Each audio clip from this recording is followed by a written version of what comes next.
आया है जिसमें 24 साल की युवा नर्स जो उत्तर 24 परगना जिले में प्राइवेट हॉस्पिटल में इलाज कर रही थी, उसकी मौत हो गई है। रिपोर्ट देखिए।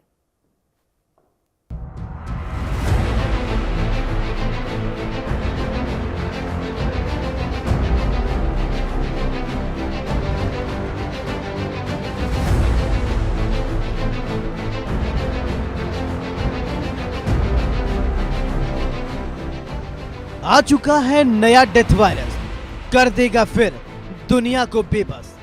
कोरोना की तरह दुनिया को डराया, पश्चिम बंगाल पहली मौत से घबराया।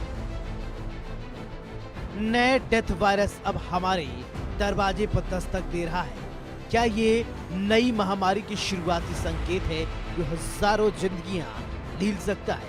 पश्चिम बंगाल में एक 25 साल की महिला नर्स को निपाह वायरस ने मौत की नींद सुला दिया, जो इस साल निपाह वायरस की वजह से मौत का पहला मामला है। पिछले महीने सामने आए 2 निपाह वायरस मरीजों को पश्चिम बंगाल के नॉर्थ 24 परगना जिले के बारासात के एक निजी अस्पताल में भर्ती कराया गया था। बताया जा रहा है कि 2 संक्रमित लोगों में एक पुरुष जबकि दूसरी महिला नर्स थी।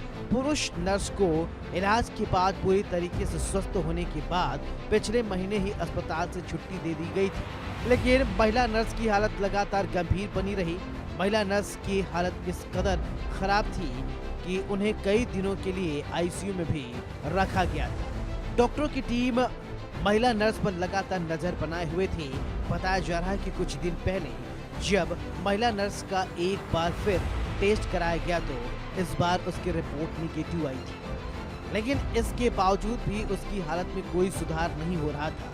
अस्पताल प्रशासन के अनुसार इलाज के दौरान महिला नर्स को कार्डियक अरेस्ट हुआ और उनकी आज मौत हो गई। हालांकि निपाह वायरस की चपेट में आने के बाद ही महिला नर्स की हालत बेहद नाजुक हो गई थी। निपाह एक ऐसा डेथ वायरस जो चुपके से आपके शरीर में घुसता है और कुछ ही दिनों में आपको मौत की नींद सुला देता है। निपाह वायरस कोई साधारण फ्लू नहीं है, ये एक जानलेवा जेनेटिक वायरस है जो जानवरों से इंसान में फैलता है। इसकी मृत्यु दर 40% से 75% तक है। अगर 10 लोग संक्रमित हैं तो 4 से 5 की मौत संभव। सबसे पहले 1998 में मलेशिया में पाया गया था।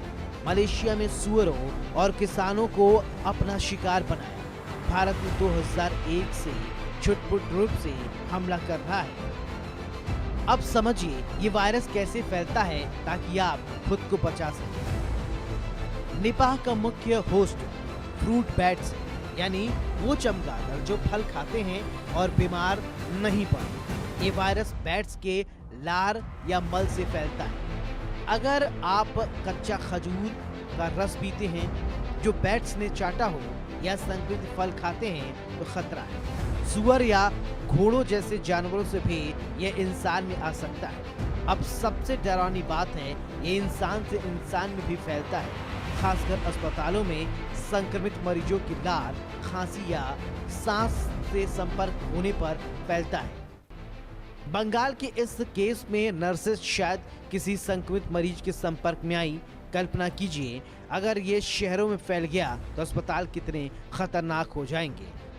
लक्षणों को पहचानिए क्योंकि देर हुई तो बचना मुश्किल। संक्रमण के 3 से 14 दिन बाद बुखार, सिर दर्द, उल्टी, चक्कर आना शुरू हो जाता है। सांस लेने में तकलीफ, भ्रम और दिमाग में सूजन। मरीज कोमा में चला जाता है और मौत हो जाती है। ठीक हुए 20% मरीज लंबे समय तक न्यूरोलॉजिकल समस्या से जूझते हैं। कोई वैक्सीन नहीं, कोई स्पेशल दवा नहीं। डायग्नोसिस के लिए RT-PCR टेस्ट जरूरी, लेकिन घबराएं नहीं, बचना संभव है। कच्चा खजूर का रस उबाल कर पिएं, फलों को अच्छे से धोएं और छीलें, बैट से दूरी बनाएं, संक्रमित जानवरों को न छुएं, अस्पताल में मास्क, ग्लव्स, गाउन पहने और हाथ बार बार धोएं। अगर कोई बीमार है तो अलग कमरे में रखें। सरकार ने 196 संपर्कों को ट्रेस किया है और निगेटिव पाया। निपाह कोई मजाक नहीं, ये एक चेतावनी है। अगर हम नहीं जागे तो कल बहुत देर हो सकती है। स्वास्थ्य विभाग की गाइडलाइंस फॉलो करें और किसी भी लक्षण पर तुरंत डॉक्टर से संपर्क करें। याद रखें, सतर्कता ही बचाव है।